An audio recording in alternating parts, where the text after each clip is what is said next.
Rose salsa ഔറോറ അല്ലെങ്കിൽ rose അക്യൂസ്റ്റിക്സിന്റെ ഔറോറ എന്ന് പറഞ്ഞിട്ടുള്ള ഒരു IEM. അപ്പോൾ ഇത് പലരും ഈ 2000 ബഡ്ജറ്റിൽ ഇതൊരു നല്ല ഓപ്ഷൻ ആണോ എന്ന് എന്നോട് ഇങ്ങനെ ചോദിച്ചു. അപ്പോൾ അതിനൊരു റിപ്ലൈ ആയിട്ടാണ്, ആക്ച്വലി ഈ IEM ഒരു വട്ടം ഞാൻ കേട്ടിട്ടുള്ളൂ. പക്ഷേ അത് ആ ഒറ്റ വട്ടം കേട്ടതോടെ എനിക്കത് എന്താ പറയുക, ആ പ്രൈസിന് അതിപ്പോൾ ഉള്ള പ്രൈസ് എന്ന് പറയുന്നത് 2000 ബഡ്ജറ്റിലാണ്. അത് അതിനേക്കാളും കൂടുതൽ പ്രൈസിൽ ഇറങ്ങിയ ഒരു IEM ആണ്. പക്ഷേ ഇതിൻ്റെ ആ സൗണ്ടിങ് ആ പ്രൈസുമായിട്ട് ഒട്ടും പ്രൈസ് ടു പെർഫോമൻസ് ഭയങ്കര അലമ്പാണ്. പക്ഷേ അതിൻ്റെ കൂട്ടത്തിൽ കിട്ടുന്ന ആക്സസറീസും കാര്യങ്ങളൊക്കെ ഈ ബഡ്ജറ്റിൽ കിട്ടുന്ന IEMസിനേക്കാളും സുപ്പീരിയർ ആയിട്ടുള്ള ഒരു സംഭവമാണ്. കേബിളിൻ്റെ ക്വാളിറ്റി, ഷെല്ലിൻ്റെ ക്വാളിറ്റി, ഇതൊക്കെ അടിപൊളിയാണ്. പക്ഷേ സൗണ്ട് എന്ന് പറയുന്നത് ഒരു ടിപ്പിക്കൽ വി ഷേപ്ഡ് സൗണ്ട് ഉണ്ടല്ലോ, ഈ KCൻ്റെ എന്താ പറയുക, വി ഷേപ്ഡ് IEMസിലൊക്കെ വരുന്നൊരു ടൈപ്പ് സൗണ്ടാണ്. അപ്പോൾ അങ്ങനത്തെ ഒരു ഫൺ സൗണ്ട് വേണ്ടവർക്ക് അത് എടുക്കാം, കുഴപ്പമില്ല.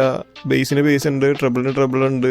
ഈ മിഡ്സ് എന്ന് പറയുന്നത് ചില സമയത്ത് അത് താഴത്തേക്ക് പോകും, ചില സമയത്ത് അത് മെഡിലേക്ക് വരും. അപ്പോൾ അങ്ങനെയൊക്കെ ഇരിക്കുന്ന ഒരു IEM ആണ്. അത് എനിക്കങ്ങനെ എനിക്കത്ര ഇഷ്ടം വന്നില്ല. അതിൻ്റെ സൗണ്ട് എനിക്ക് അത്ര ഇഷ്ടപ്പെട്ടില്ല. പക്ഷേ അതിൻ്റെ കേബിൾ ക്വാളിറ്റി, അതിൻ്റെ കൂടുതൽ കിട്ടുന്ന ആക്സസറീസ്, ഇതൊക്കെ അടിപൊളിയാണ്. അപ്പോൾ അങ്ങനെയുള്ളവർക്ക് അത് എടുക്കാൻ പറ്റും. ബട്ട് സൗണ്ട് എൻ്റെ ഒരു ടേസ്റ്റിനുള്ള സൗണ്ടല്ല. ബേസൊക്കെ ടെക്സ്റ്റേഡ് ആയിട്ടുള്ള ബേസ് അങ്ങനെയൊക്കെ തന്നെയാണ് അതിൻ്റെ അകത്തുള്ളത്. പക്ഷേ ചില സമയത്ത് അത് ഭയങ്കര ഷൗട്ടിയാണ്. ആ ഷൗട്ടിനെസ് എനിക്ക് അത്ര ഇഷ്ടമല്ല. എല്ലാത്തിൻ്റെ ആ ഒരു എക്സാജറേറ്റഡ് ഇത് ഇഷ്ടപ്പെടുന്ന ആൾക്കാർക്ക് അത് അതിൻ്റെ സൗണ്ട് ഇഷ്ടപ്പെടും. അപ്പോൾ അങ്ങനത്തെ ഒരു IEM ആണ്. പിന്നെ എന്നോട് ചോദിക്കുകയാണെന്നുണ്ടെങ്കിൽ ഇപ്പം ഞാൻ നേരത്തെ പറഞ്ഞ റെക്കമെൻഡേഷൻസ് ഒക്കെ തന്നെയാണ്. എനിക്ക് തോന്നുന്നു ആ ബഡ്ജറ്റിൽ വേറെ നല്ല IEMs ഉണ്ട്, മീൻസ് സൗണ്ടിൻ്റെ കാര്യത്തിൽ കേട്ടോ.